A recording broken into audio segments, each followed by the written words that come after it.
The moment HR's email landed in my inbox, I didn't feel anger first. I felt something colder, heavier, like the sudden loss of gravity. My name sat there in black text, David Carter, stripped of 15 years of identity in one sentence, written by someone who had never watched a system collapse in real time, never felt the pulse of a live breach crawling through a network like an infection, never understood what it costs to hold chaos back with nothing but experience and instinct. I remember how calm my hands looked as I closed my laptop, how steady my breathing sounded, as if my body hadn't received the message yet, and how inside my chest something split quietly, like a fault line giving way without noise. I replayed the last 18 hours again and again. The fluorescent hum of the New York data center, the heat from the racks, the smell of burnt circuitry, Mark Williams' pixelated face on the screen from London telling me we were finished if I didn't save them. Emma Thompson's voice tightening every time I asked for approval she never intended to give. I saw myself nodding, professional, controlled, pretending not to notice how every delay was engineered, how every denied request boxed me in just enough to slow me down without stopping the disaster completely. I felt the humiliation later, in layers, realizing that when Richard Hall said I was moving too slow, he wasn't panicking, he was positioning, creating a story where the failure already had a name attached to it, and it wasn't his. What I didn't say in that meeting echoed louder than what I did. I didn't remind them I had warned them in writing, didn't point out that their internal logs would show the exact moments decisions were stalled, didn't argue when HR cut the call. I pretended not to notice the way Emma looked relieved when I was blamed, or how quickly Mark went quiet, like someone watching a lifeboat pull away without him. Walking out of that building, access badge left neatly on the desk, I told myself this was just a contract, just a job, but that was a lie I needed to survive the elevator ride down. What they took wasn't temporary income, it was my standing, my credibility, the unspoken trust that follows you in this industry when people know your name means something. By the time I reached the street, I already understood that whatever came next would never fully repair that loss. When the network collapsed 6 hours later, when the breach hit the news and the numbers climbed into the millions, I didn't feel satisfaction. I felt numb, watching alerts light up on my phone that no longer belonged to me, watching the world confirm what I already knew. Then came the detail that made it worse, the one that still tightens my jaw when I think about it. An internal audit quietly revealed that my termination paperwork had been drafted before the CEO ever joined that emergency call, time-stamped nearly 40 minutes earlier. They had decided who would fall long before the system did. That realization hollowed something out of me. I stopped thinking in hours and started thinking in patterns, stopped replaying the argument and started mapping intent. The quiet rage settled in, not explosive, not visible, but dense and patient, the kind that sharpens instead of burning out. I watched from a distance as they issued statements, as executives blamed unforeseen complexity, as my name was never defended and never mentioned, erased and implied at the same time. Friends stopped calling, recruiters went silent. The future I had built with discipline and restraint collapsed inward, and I let it, because holding on to it would have required pretending this was an accident. It wasn't. It was efficient. It was deliberate. And as the shock finally gave way to clarity, one thought anchored itself so firmly I couldn't shake it. If they were capable of planning my fall with that level of calm, then surviving this meant more than walking away. So I stayed outwardly still. I didn't protest. I didn't correct the record. I let the story harden without me, because the most dangerous thing you can do after being humiliated like that is rush to prove you're alive. I began to understand that revenge, real revenge, isn't loud or emotional. It's structural. It waits. And as I looked back at the timestamps, the emails, the subtle choices that framed me before the damage was done, a question formed that I couldn't ignore anymore. What would you do if the humiliation didn't end when you walked away? The answer came quietly, without drama, as the final piece clicked into place. I hadn't been fired to stop a crisis.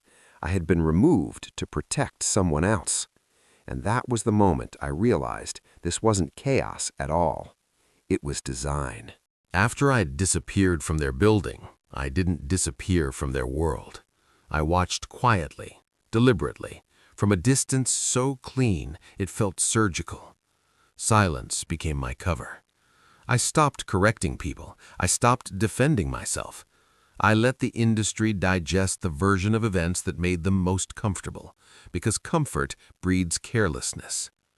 BlackStone Digital issued polished statements about unprecedented complexity and swift internal restructuring, and I noticed how quickly those words turned celebratory once the immediate fire was out. Executives posted smiling photos from conferences.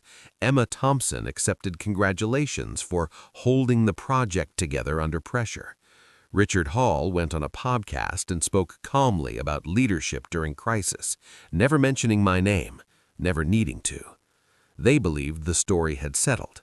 They believed I had taken the fall and walked away to lick my wounds. I let them believe it. I read everything.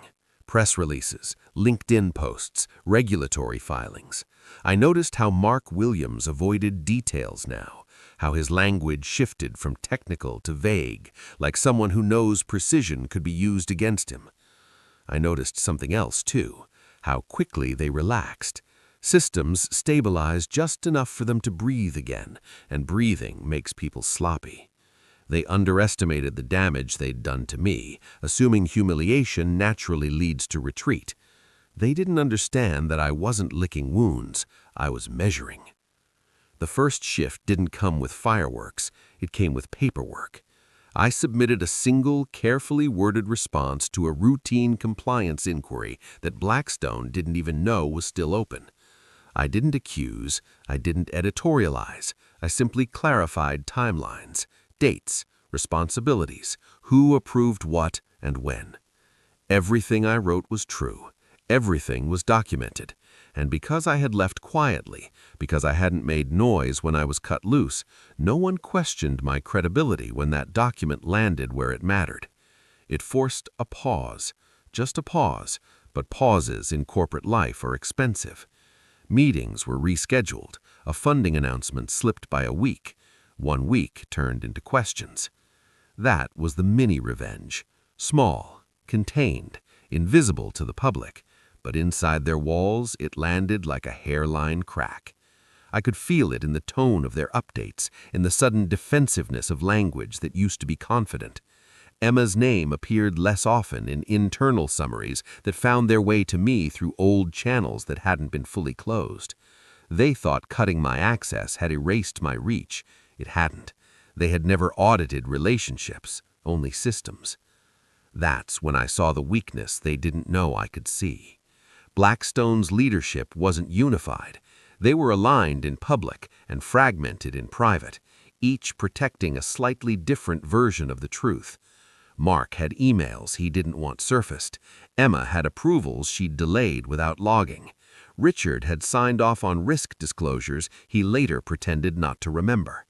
None of these were crimes, not yet, but they were pressure points. And pressure, applied slowly enough, it doesn't feel like an attack, it feels like stress. I stayed invisible. I declined interviews. I ignored messages framed as sympathy that were really fishing for reaction. I let them celebrate a little longer. Let them underestimate how dangerous a calm man with nothing left to lose can become. Because by then, I understood something fundamental about revenge. If it makes you feel better immediately, you're doing it wrong. Satisfaction is a side effect, not the goal. Control is the goal. The ripple from that first document spread quietly. A regulator asked for clarification. Legal asked for time. Time made executives nervous. Nervous people start blaming each other in whispers, and whispers leak. I heard about late-night calls, about arguments behind closed doors, about Emma snapping at her team over minor things, about Mark insisting on revisiting decisions that had already been signed off. They were confused, and confusion is the beginning of fear. I watched myself change, too. I noticed how patient I'd become, how detached. The man who once ran towards crises now waited for them to mature. I didn't recognize that version of myself at first, and that unsettled me more than losing the job ever did.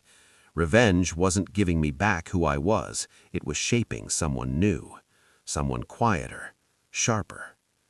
There was a deadline approaching they didn't see yet, a routine external review tied to a cross-border data handling agreement, scheduled months ago and forgotten because it had never been a problem before. My small clarification had nudged it back into focus. If that review deepened, it wouldn't just ask what failed, it would ask why.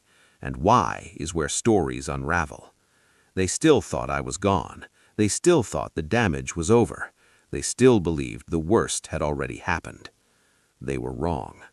I had access, not to their systems anymore, but to something far more dangerous. I had their sequence. And once you understand the order in which people lie to protect themselves, collapse isn't a question of if, it's timing. The pressure didn't announce itself. It crept in through behavior, through tone, through the way their confidence thinned without ever fully breaking. After the first pause I caused, BlackStone Digital didn't panic publicly. They recalibrated. And that's how I knew it was working. When organizations panic, they lash out. When they're scared, they reorganize. Titles shifted. Responsibilities blurred. Committees appeared overnight, designed to dilute blame rather than solve anything. I watched from the outside as they began second-guessing decisions they'd once defended with absolute certainty, and I felt something unfamiliar settle in me. Not triumph, but recognition. This was fear, growing legs. Mark Williams stopped speaking in absolutes. His emails, which used to be sharp and technical, softened into cautious generalities. Emma Thompson began CCing legal on threads that had never required lawyers before, as if proximity alone could shield her. Richard Hall, who once dismissed me in a sentence, started asking questions he should have asked months earlier. Questions that betrayed how little he actually understood the systems he claimed to lead. None of them said my name, but I could feel their attention drifting toward the absence I'd left behind, like a missing tooth your tongue keeps returning to without permission. The consequences of my clarification rippled outward in ways they couldn't trace back to me. A partner firm requested updated assurances. A regulator asked for supplementary documentation. Minor things, routine things. But routine only stays harmless when you're not hiding anything. Meetings multiplied, deadlines slipped again, and in the background a quiet rumor began circulating that the breach wasn't as unforeseen as originally stated. That rumor didn't come from me. I didn't need it to. Fear has a way of recruiting messengers all on its own. I stayed harmless, or at least I let them believe I was. I responded slowly, politely, with restraint. I didn't gloat. I didn't escalate. I let the pressure feel environmental, like weather, not an attack. That was the hardest part, learning to sit with the urge to act faster, louder, to end it. But impatience is what gets people caught, and I had already lost too much to make that mistake. What I didn't expect was how much this waiting would change me. The old David, the one who defined himself by solving crises, would have stepped in to stop this spiral. This version of me watched it unfold, taking notes, learning how power reacts when it realizes it's exposed. There was a new threat forming, one that even I couldn't fully control. An external investigation loomed closer, tied to a cross-border data compliance review that had been rescheduled and quietly expanded. It wasn't criminal, not yet, but it was thorough, and thoroughness is dangerous when stories don't line up. If that review turned adversarial, everything I had done so far could surface alongside their failures. I felt the tension of that risk every night, lying awake, wondering how close I was to burning down my own remaining credibility along with theirs. Revenge has a cost, and I was starting to pay it in sleep. That's when the paranoia truly set in on their side. Emma began questioning her own team, asking who had spoken to whom, who had access to what. Mark requested audits of audits, chasing certainty like it could be manufactured through repetition. Richard called emergency board sessions to reassure investors, while quietly demanding guarantees no one could honestly give him. They were pretending to be in control, while bracing for something they couldn't see. And I understood then that fear doesn't always look like panic. Sometimes it looks like paperwork. I asked myself a question I hadn't wanted to face. Was this still about justice, or had it become something else? I didn't like the answer. Revenge was reshaping my identity, sanding down empathy, replacing urgency with calculation. I told myself it was temporary, that once this ended, I'd recognize myself again. But even that felt like another comforting story. The truth was simpler and darker. I was good at this, and that scared me.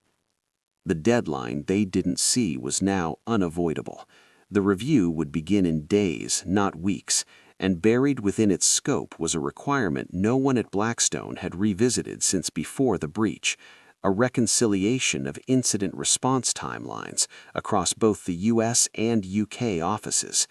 A reconciliation I had already mapped, a reconciliation that depended on internal logs, meeting records, and approval chains that contradicted their public narrative in precise, unforgiving ways. I could have stopped there, let the investigation run its course, let the consequences land where they may. But stopping would have meant leaving control on the table, and control was the only thing I'd reclaimed since losing everything else. I wasn't exposing them yet. I was positioning myself so that when the question, why, finally came, the answer would already exist, complete, documented, and impossible to dismiss. So I stayed quiet. I stayed underestimated. And I asked myself one final question as the pressure reached a point of no return. How long could you pretend to be harmless if everything depended on it? Because what they still didn't understand was this: I didn't need access to their network to destroy them. I had access to something far catastrophic. I had the full, time-stamped truth. The first signs of collapse didn't look dramatic. They looked respectable. A delayed announcement, a carefully worded update, a public reassurance that said everything was under control while quietly admitting nothing was. That's how revenge becomes visible when it's done properly, through optics that don't match reality. I watched BlackStone Digital from the outside as consequences began surfacing in places they couldn't edit or spin. A partner bank postponed integration.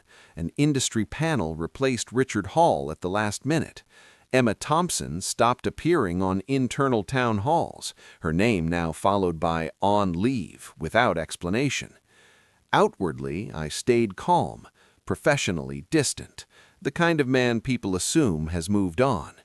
Inside, I tracked each development like a slow heartbeat, steady and irreversible. They tried to reassert control. That was their mistake. Control requires truth, and they were operating on a version of events that no longer held. The external review went public, not its findings, just its existence, and that alone shifted the temperature. Journalists don't need conclusions to smell blood. They only need inconsistency. Questions arrived framed as curiosity, not accusation. Can you clarify? Would you comment? Each one forced another statement, another line in the sand that would later be measured against evidence. I didn't provoke any of it. I didn't need to. By then, the machinery was moving on its own. Someone reached out to me for the first time. Not an apology, not a demand, a test. A senior legal consultant I recognized from past cross-border cases sent a neutral message asking if I would be willing to provide context on standard incident response practices. I agreed, calmly, briefly. I spoke in hypotheticals, outlining best practices without naming names.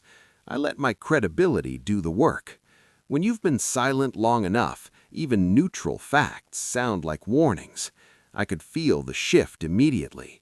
Their problems were no longer contained inside the company. They were being discussed by people who didn't owe BlackStone loyalty. That's when the confrontation came. Not public, not direct. Richard Hall requested a call.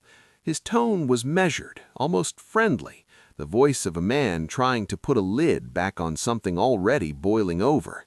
He suggested misunderstandings. He hinted at mutual benefit. He reminded me, carefully, of confidentiality obligations. I listened. I said very little. Silence makes powerful people uncomfortable because they're used to shaping the room with words. When I finally spoke, it was only to clarify one thing. I hadn't violated any agreement. I hadn't accused anyone. I had simply answered questions honestly when asked. The call ended quickly after that. Threats don't work when there's nothing left to take. What they still didn't know was that this plan hadn't started after I was fired. It hadn't even started during the breach. It started years earlier, the first time I learned to archive everything, to document decisions, not because I was paranoid, but because I'd seen how memory becomes weaponized during failure. I kept timelines, I kept approvals, I kept records of what was said on calls that were never supposed to be recorded. Not as leverage. Back then it was survival. Now it was inevitability. My removal had only accelerated a process already in motion. Public consequences followed professional ones. A board member resigned quietly. A strategic review was announced. Investors began asking questions about leadership continuity. Emma's delayed approvals surfaced, not as accusations, but as discrepancies. Mark's shifting explanations were compared against earlier statements. None of this required my name. In fact, the less I appeared, the more credibility the evidence carried. I remained the calm absence at the center of the storm, the variable they couldn't account for because they'd written me out too early. They tried intimidation next. Legal language, firm reminders, subtle suggestions that my future employability could be affected if I continued to engage. I read them without reaction. Fear only works when someone believes they still have something to protect. I had already lost my position, my trajectory, the version of myself that believed loyalty mattered in crises. What I had left was precision, and precision doesn't flinch. By then, it was too late to stop anything. The review expanded. Jurisdictions multiplied. U.S. and U.K. regulators compared notes. Timelines were reconciled. Stories were tested against logs. And the truth, messy, quiet, time-stamped, began asserting itself. I didn't celebrate. I didn't feel relief. I felt a strange stillness, like watching a structure you once lived in finally admit it was unsound. Revenge wasn't a moment, it was a process revealing itself. I understood something then that I hadn't before. Inevitability isn't about speed, it's about alignment. Once facts, incentives, and fear point in the same direction, nothing can redirect them. Everything had reached a tipping point, though no one outside could see it. The surface still looked calm. Offices ran on schedules, calls were answered politely, and public-facing communications remained polished. But underneath, the air was thick with tension, a subtle vibration that no one admitted aloud, but everyone felt. Every move they made now carried weight beyond comprehension. Each internal email, each delayed response, each decision re-examined for the tiniest misstep added to a cumulative pressure I had orchestrated long before they realized it existed. The patience I had cultivated in silence was paying off in full, and I could feel the stakes pressing in, not just theirs, but my own. One misstep from me, and the entire structure I'd been quietly building could collapse. Mark Williams had begun to unravel. His confidence no longer masked uncertainty, it barely concealed dread. Emails that once snapped with authority were now careful, almost hesitant. Each phrase measured, each sentence hedged. Emma Thompson had begun over-communicating in ways that revealed her panic. Meetings ran longer because she asked questions that had no answers, probing areas that were irrelevant but demanding accountability for everything at once. Richard Hall, the CEO, who once dismissed me without hesitation, now weighed every word he uttered in public, silently calculating damage control, but never quite catching up. They were reacting, not acting, and I was watching quietly as their fear spread. The pressure on me, however, was no longer just external. The act of revenge had begun reshaping me. I recognized moments when I paused too long, considered too much, or lingered over small details that once would have seemed trivial. The calm patience I had relied on was being tested by the sheer scope of consequences I had unleashed. I asked myself, repeatedly in quiet moments when no one could hear, if winning meant becoming someone you no longer recognize, would you still finish? The answer was always the same. I had already committed. There was no halfway point. The final push came in subtle, almost imperceptible ways. One minor audit, delayed for months, suddenly reached a critical manager's desk. It highlighted discrepancies in approvals and timelines that contradicted the official narrative. The regulator, who had previously been patient, began requesting clarifications at an unexpected pace. Internal teams scrambled, trying to reconcile records they had assumed no one outside would notice. I didn't interfere directly. I didn't need to. The infrastructure of fear and accountability I had established was executing itself flawlessly. Each ripple was multiplying, creating pressure points that could no longer be ignored. Then came the moment they realized who had engineered it. Not publicly, not with confrontation. They noticed patterns, connections, and impeccable timing that only someone with intimate knowledge could orchestrate. Panic didn't erupt, it seeped. It spread through private channels, whispered among leadership, and twisted in boardrooms where once confidence now faltered. The realization alone, silent, almost invisible, was devastating. They understood finally that the downfall had been measured, precise, and deliberate, and the person behind it was someone they had dismissed as powerless, someone they assumed had walked away. I almost faltered in the midst of it. The weight of orchestrating this collapse, the risk of exposure, the knowledge that I was no longer just executing revenge, but shaping my own transformation, pressed against me in quiet, suffocating waves. My identity had shifted. I was no longer the man they fired. I had become something else entirely, patient, relentless, and unrecognizable even to myself.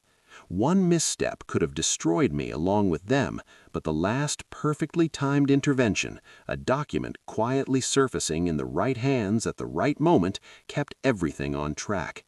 By the end, the fear was complete. Leadership at BlackStone Digital understood they were losing, not because of chance or accident, but because someone they had written off as irrelevant had been quietly orchestrating every move. There was no yelling, no dramatic accusations, no celebration, just inevitability, and the silent knowledge that the collapse they feared most had already been set in motion. And I was calm. I watched, I waited, and I understood fully that by the time they realized the truth, it was already irreversible. By the time the final phase arrived, BlackStone Digital was no longer a company in control of its own story. Contracts were quietly terminated, major clients withdrew without announcement, and partners who had once praised them now kept distance. Every public statement they released rang hollow, and every internal meeting revealed the cracks I had anticipated. Leadership scrambled to reassure investors, defend decisions, and cover inconsistencies, but every move only confirmed what I had long known. Their collapse was no longer preventable. I remained calm, invisible in the chaos, letting the structures I had quietly manipulated continue their work. I didn't need to shout, to confront, or to gloat. The consequences spoke on their own, and they were absolute. I reflected on my own losses, my career, my reputation, the years I had built carefully. All of it had been stripped away in a single orchestrated moment of betrayal. But what they could not take from me, patience, knowledge, and the quiet ability to act with precision, remained intact. I had been erased from their world, but the tools I needed to reclaim control were mine alone. That truth, invisible to them at first, now became the force that shifted everything. The repercussions spread outward with a slow inevitability. Senior executives resigned, internal audits exposed procedural lapses, and regulatory inquiries intensified. Every move they made to regain control failed because it relied on assumptions I had long since invalidated. Facts, meticulously documented, became the silent instruments of their undoing. I did not intervene directly. I only needed to let the system I had understood better than anyone else reveal itself. Their panic was precise, controlled, and inescapable, just as I had predicted. In reclaiming dignity, I did not reclaim my old life. I could not. The version of myself that trusted, that relied on loyalty, that believed fairness existed in corporate walls, had vanished the moment they fired me. In its place was a version tempered by betrayal, honed by patience, and sharpened by meticulous calculation. Revenge had reshaped me entirely, and the new self understood the power of silence. The collapse was complete. Careers, reputations, authority, all quietly dismantled, without spectacle, without noise, without emotion. I delivered no dramatic blow. I simply ensured that truth, patience, and precise timing executed the final act. The loudest revenge I ever took was saying nothing.